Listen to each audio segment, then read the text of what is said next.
video, I'm sure many of you are wondering what my deal is with talking about MLP content going forward. A fair question. The short and sweet of it though is that the regular episodic reviews are still a thing of the past, but I might throw my 2 cents in whenever something particularly interesting happens that resonates with me. Like if Trixie came back again. Or the CMC get their cutie mark. The CMC get their cutie mark. Get their cutie mark. Get their cutie mark. Get their cutie mark. So what do you say, Crusaders? Want to just focus on helping others find their cutie marks?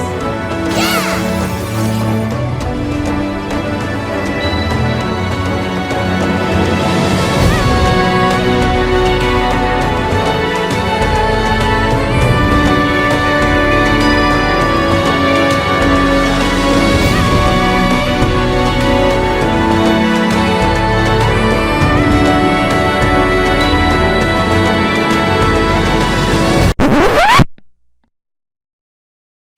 God damn it.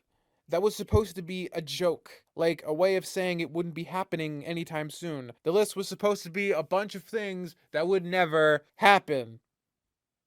Fuck.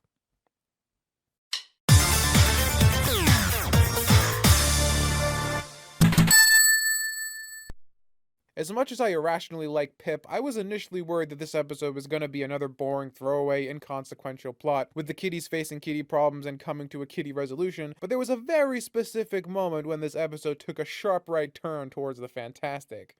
You could have actually won this election if you just listened to me. You want to know how? Sorry, I'm not allowed to speak. Holy shit, bitch got blown the fuck out! Things just get better from here, though, as the episode completely switches gears from an innocuous throwaway kitty plot to some of the heaviest stuff the show has commented on in a while, and we start to get a better idea of who Diamond Tiara is, dejected after losing her only friend, at the mercy of her mother's insane expectations, and flat out wishing she was someone else to avoid her mom's pressures. The entire facade comes crumbling down in a musical number the CMC stumble across, and it quickly becomes apparent the entire bitchy image was just a way of coping with her own sense of inadequacy. It's a bombshell to be sure, if not entirely unexpected, but the episode goes further than one would expect, Tiara legitimately expressing envy towards the CMC's position when realizing how many options they've had when figuring out who they really are, as opposed to being tightly corralled into an image her parents wanted, and not really understanding what that means or how she feels about the matter. Again, touching on some very real issues that kids have to face when trying to forge their own identity versus living up to the expectations of their parents. We then get a great number with Tiara realizing that Pip's failing as a student president means she has a chance to regain her former glory at the expense of all the character progression we've gotten so far, and the girls chase her down and attempt to dissuade her. DT then flat out calls out her mom for her shit, takes a stand, and lays down the law when confronted, causing her to back off and solidify her character growth, helping Pip deliver on his promise to fix the playground and rekindle her bond with Silver Spoon.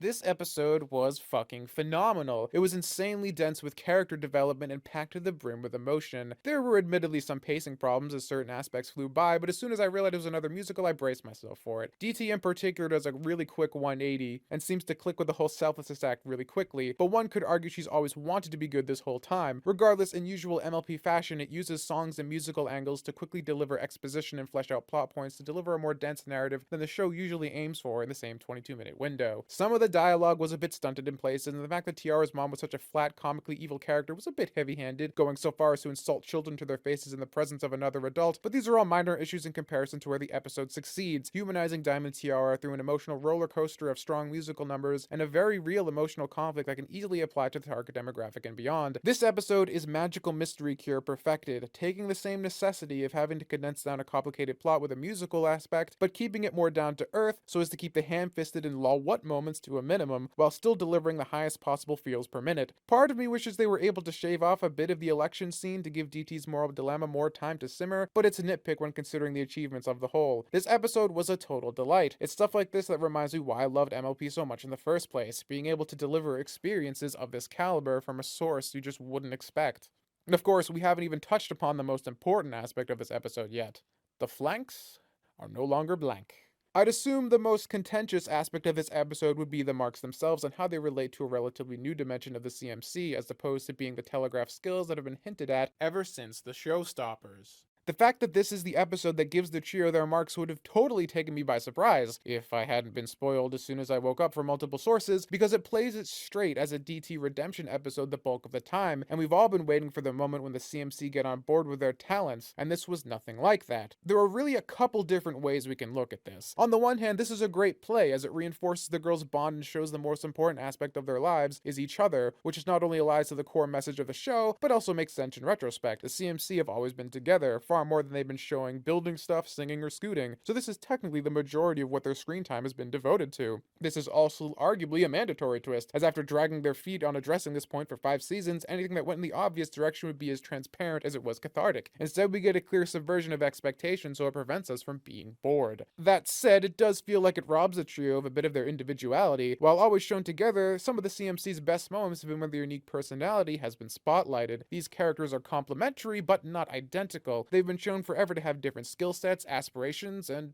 well, talents. To tie their fates together with this comparatively unexplored angle feels not only a bit disjointed, but also contradictory to everything we've seen before. It doesn't exactly feel like it's part of the plan, so to speak. But then again, that's kind of the point, isn't it? The girls have enjoyed singing, building, and scooting forever now, and they've never gotten their mark, and we've all been wondering how they're so stupid not to see the obvious. Well, here's our answer why. It was never supposed to be their goals. Their true talents run deeper than the quick conclusions, so we get to just be as surprised as the characters themselves when it finally happens. It's only when adjusting their focus from personal gain to altruistic endeavors that their path becomes clear. At first glance, it seems kind of weird that the destiny of these characters, who so obviously didn't understand the nature of a cutie mark, are now destined to help others discover theirs, and that kind of goes back to the whole not part of the plan sensation, but I think that might be selling the trio's destiny a bit short. I think the girls can easily help other characters in all sorts of ways, not just defining cutie marks. Honestly, I think probably the aspect that causes me the most discomfort with the CMC's destiny being helping people is that it doesn't really seem like a talent at all, rather a prerequisite of living in this world competently. The main 6 are all clearly selfless and help others achieve their goals all the time. Hell, that's the entire underlying arc of this season. They're responding to the map and going around solving problems. They're doing what the CMC just got their cutie marks in, on a much grander scale without needing it branded on their butts. Their talents are in service of their selfish nature, not the definition of it. And I think this is where at least my hesitation comes from. All these characters can be good people while also being a magical savant, a master designer, the fastest flyer in Equestria, etc. We were looking forward to seeing the CMC join these ranks, so to speak, as a stunt writer, a singer, and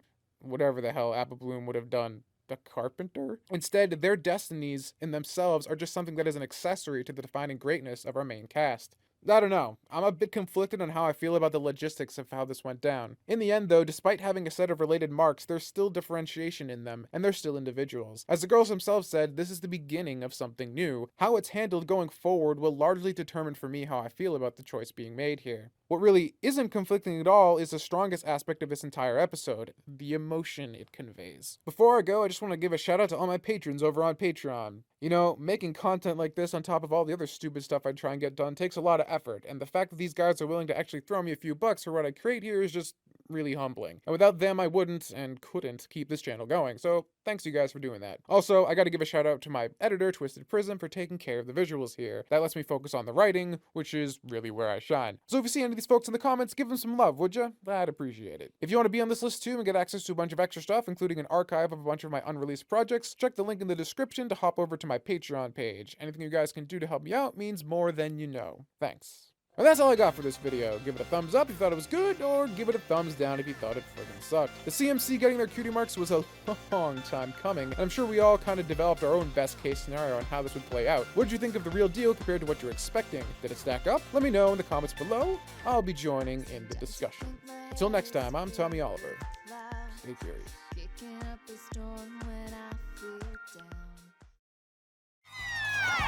Oh, Sugar Cube, if Mom and Dad were here, they'd be so proud of you. Oh god. Oh fuck. It fucking hurts. God damn it, Rogers, why would you do that?